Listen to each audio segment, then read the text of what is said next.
Welcome to the AME Food Safety Show. This is our first show. My name is Andy Marino.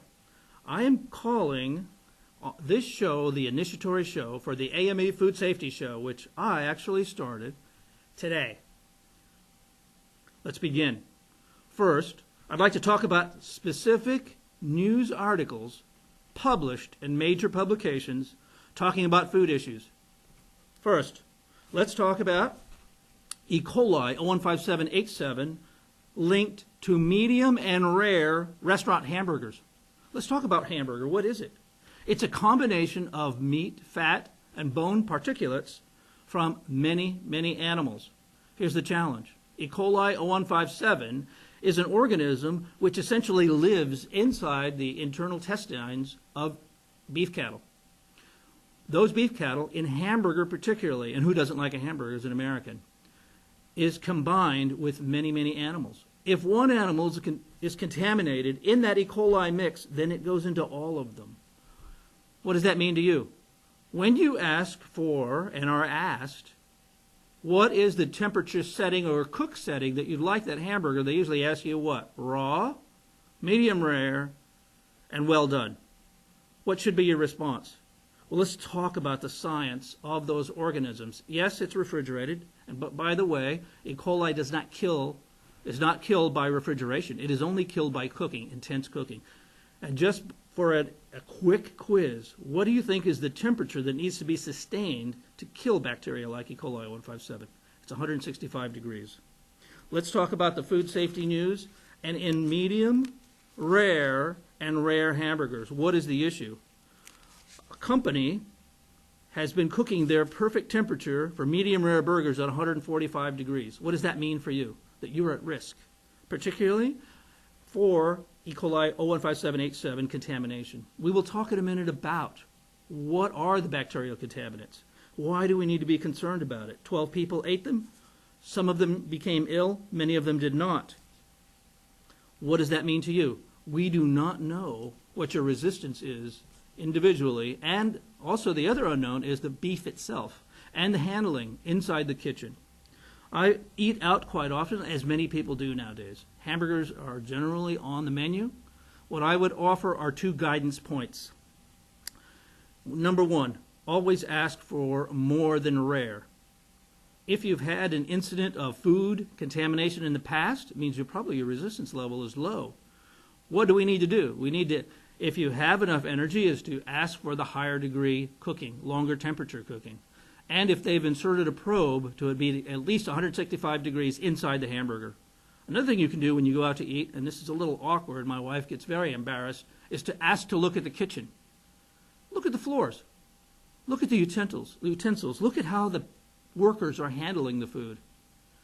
The challenge is, for most workers, is hand washing. It's a state law. Is it enforced? Unfortunately, nobody's standing there watching the employees. What happens when somebody does get sick?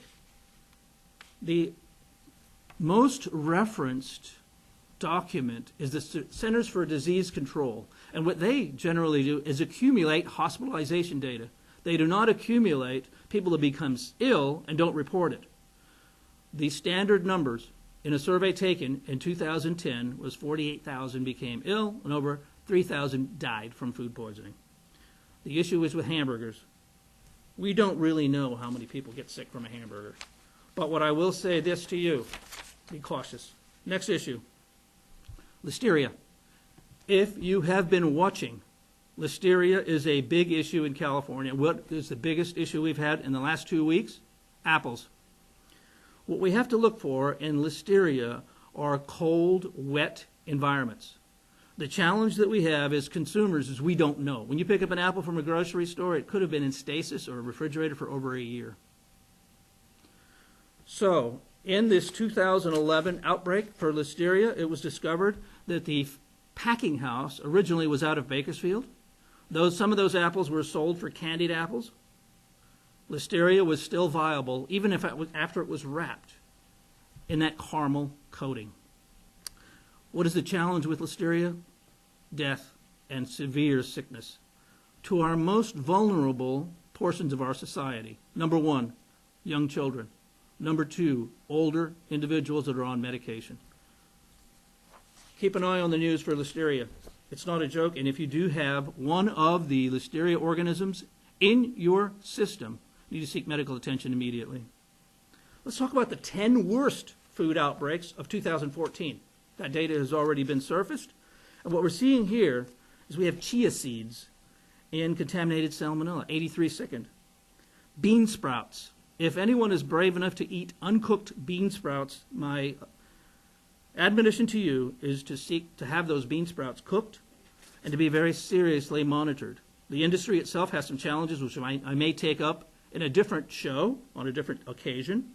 How about a chicken dish? At a food safety conference, it sickened 216 people. Foster Farms, very sensitive here in the Valley, but salmonella is a consistent organism with poultry. We'll talk about that in just a minute. Wedding dish contaminated, a Mexican-grown cilantro, which I was personally involved with a company.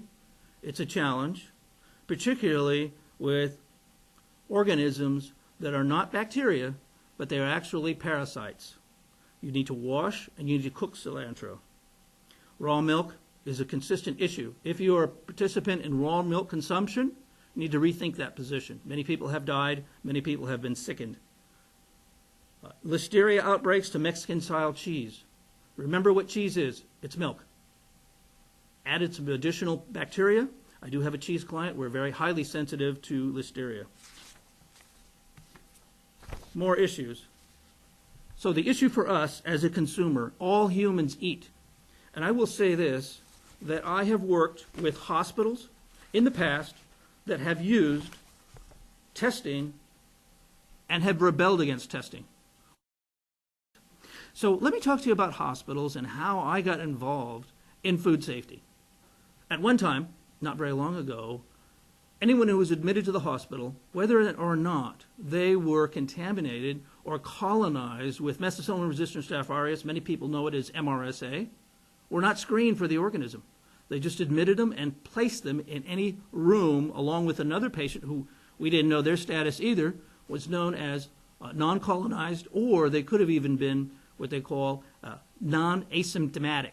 In other words, they have no symptoms to show, open sores, bleeding, pus, and a horrible smell that goes along with it.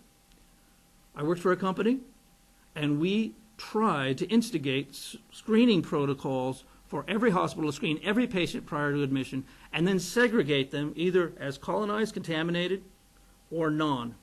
Why is that important? If someone goes into the hospital and they are not colonized, they may have someone in the next room who is colonized with methicillin-resistant Staph aureus, going with a broken leg, and 3 days later they die. I tried to explain that to hospital boards, approximately 100 of them, only 50 converted over. Went to the state legislature with our company, and they actually passed a law that every patient in California who's admitted must be screened for methicillin-resistant Staph aureus. What does that mean for us in food? 90% of all food manufacturers, prior to release to the market, do not screen food products for pathogens. So in this regard, what I'd like to say is that if you look in the newspaper, you will see consistent notices of outbreaks for human pathogens upon which people are eating. And you'll see behind me both fresh produce and other products. Thank you very much. We'll move to our next segment.